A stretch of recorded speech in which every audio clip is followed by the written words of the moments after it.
So today we're going to make kids' favorite food, which is chicken nuggets. And I love this recipe. My kids love this recipe. They request it all the time. And it's super easy to make. You can make it with most of the items in your house. So we're going to get started on that. So I've got some chicken breasts here. And the first thing I'm going to do is mix up our breading, which there's no bread in the breading, but we're going to use almond flour. And you can actually purchase almond flour, but I like to grind my own. And the reason being is when you grind your own almond flour, it's a little more coarse. I don't know if you can see this here, but you can see that it's kind of coarse. When you buy almond flour, it's a lot more fine. And for this particular recipe, I do like the coarse almond flour. I've tried the others, and my kids like this better too. It just gets a little more crunchy, so they're looking for that crunch. So we're going to make a dip for the chicken. And so I've got 2 cups of almond flour here. And in fact, what I think I'll do, instead of dumping it into a different bowl, is just leave it in this container. And we're going to add some wonderful spices to it. So the first thing that we're going to add is what we call arrowroot powder. Now, arrowroot powder is a good substitute for cornstarch when you're using for trying to find an item like a thickening agent. It's a good substitute for cornstarch. And really don't like to use corn in anything. Corn is just, it's a grain, it's genetically modified. We just don't know where our corn's coming from anymore. So the arrowroot powder is a great substitute for that. So I'm going to put that in here with the almond flour, and then we're going to add some great spices to make it taste really good. So I have some onion powder, and I'm going to use a teaspoon of onion powder. Okay, we'll put that in here. So this is going to give these a really great flavor. Love onion. Paprika, we're going to use a teaspoon of paprika. Give it a tiny bit of zip, but not too much spice. Now you do too much spice and the kids won't eat it. So dry mustard, half a teaspoon of dry mustard. Pop that in. And then some salt and pepper, of course. We're going to use some sea salt, 2 teaspoons of sea salt in here. And you know, when you're making recipes, you could take this recipe, try it, and maybe you decide, okay, it's a little too salty for me, a little too peppery. I like other spices. I want to put some Italian spices in there. I always tell people, make it your own.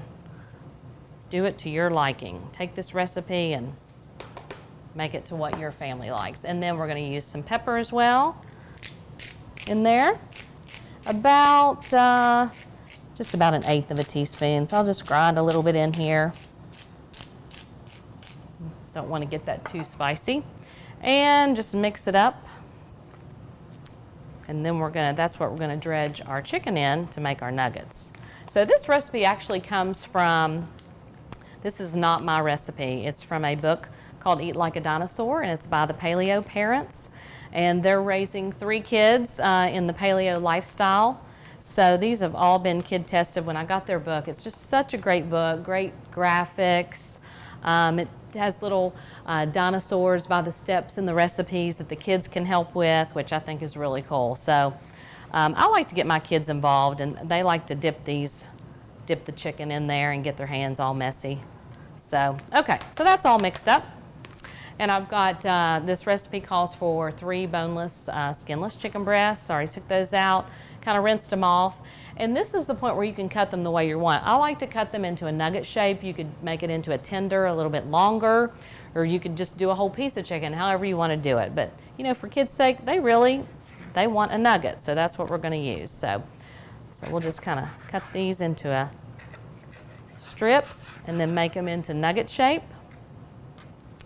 A little bit smaller. And sometimes what I do, even like these are thick chicken breasts. If they're too thick, sometimes I'll even cut them again that way. So again, doesn't have to be exactly how I do it or how the recipe calls for it. It's how you like it. But the smaller the pieces, the more bites they're going to get with the good breading on there. Okay, so we've cut up this first piece. And it's just a real simple process. We've got, I left out the most important ingredient, which is the olive oil, which is what we're going to dip that in. So this is about 3/4 of a cup of olive oil. I use the extra virgin olive oil, and all we do is dip them and then put them on the cookie sheet.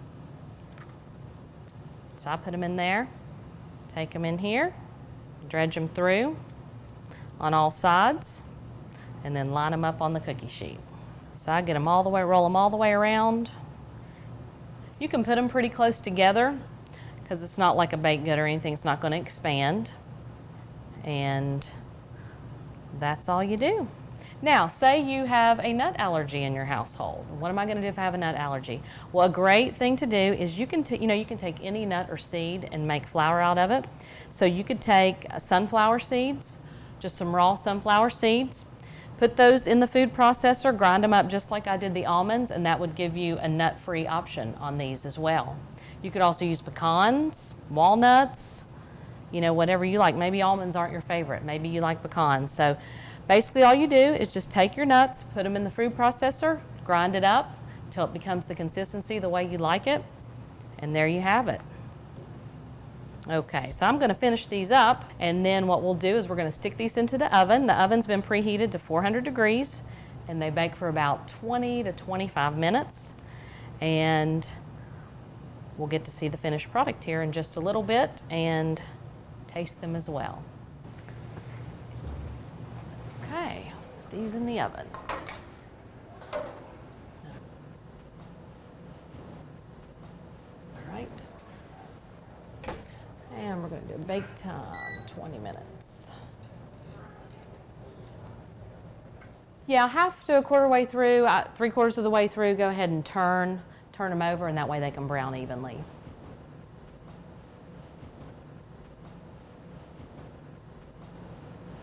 I believe that these are ready. They smell delicious. I wish I could pipe that smell into the camera to you, but I can't. So they're nice and golden brown. If you look here, when you take these off the tray, you've got all the good crunchies left over, and you can just scoop those up with a spoon. Okay, so we're going to plate these up.